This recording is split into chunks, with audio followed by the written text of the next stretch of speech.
25 avril 1930. Au Carnegie Hall, la salle s'emplit d'un son étrange, oppressant et lumineux, effrayant et radieux, vibrant et magnétique. Dans le public, tous sont ensorcelés par cette musique hypnotique. Il fixe sur la scène un homme qui brasse l'espace vide, de ses longues mains livides. Il n'a pas d'instrument, il caresse l'air comme du vent, et de ses doigts comme par magie, comme venu d'une autre galaxie, émane une mélodie, tout droit sortie de l'invisible. Cet homme a la moustache fine et russe. On l'appelle Léon, mais Lev Sergueïevitch Termen est son vrai nom.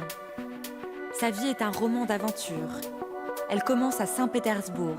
En 1910, Lev Sergueïevitch a 14 ans. Il joue du violoncelle avec talent. Il se passionne pour la physique, la chimie, l'ingénierie. Lui qui rêve de devenir inventeur à la trempe d'un génie. La guerre passe par là, la révolution balaye le pays et Lev Sergueïevitch intègre le plus grand centre de recherche de Russie. Dans son laboratoire, il invente avec passion, orchestre les expérimentations. Un jour de 1919, il passe sa main par hasard devant un champ magnétique.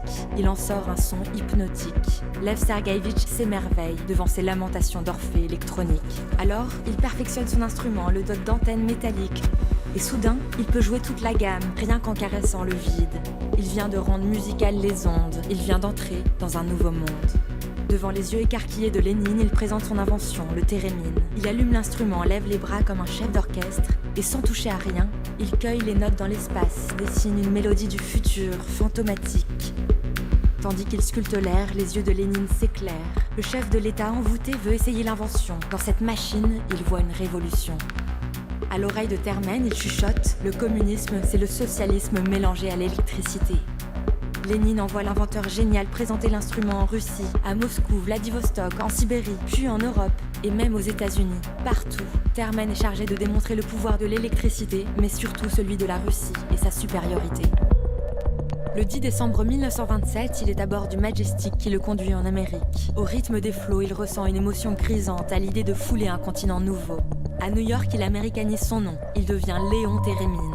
Au Lincoln Center, au Carnegie Hall, dans toutes les villes d'Amérique, il présente sa nouvelle musique. Le public est dithyrambique. C'est le prophète des sons électroniques.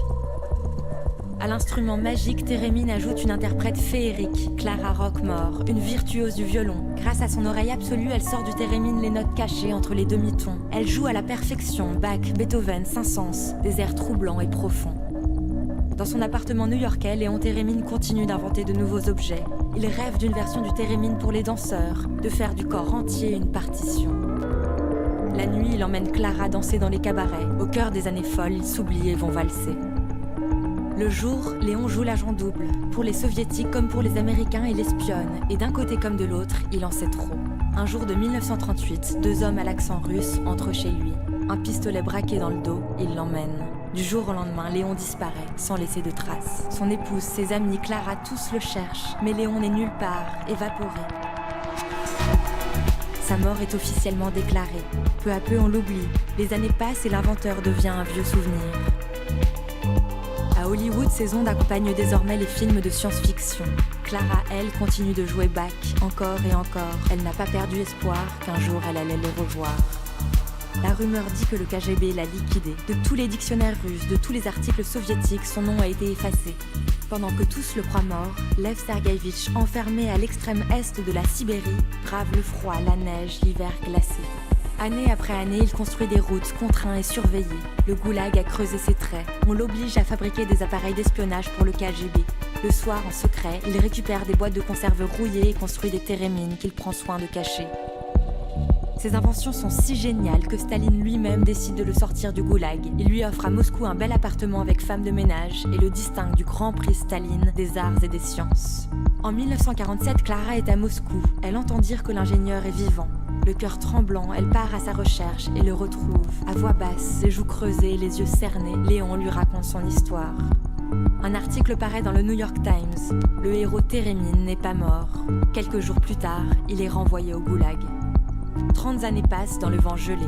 En 1989, l'URSS implose et Léon est enfin libéré.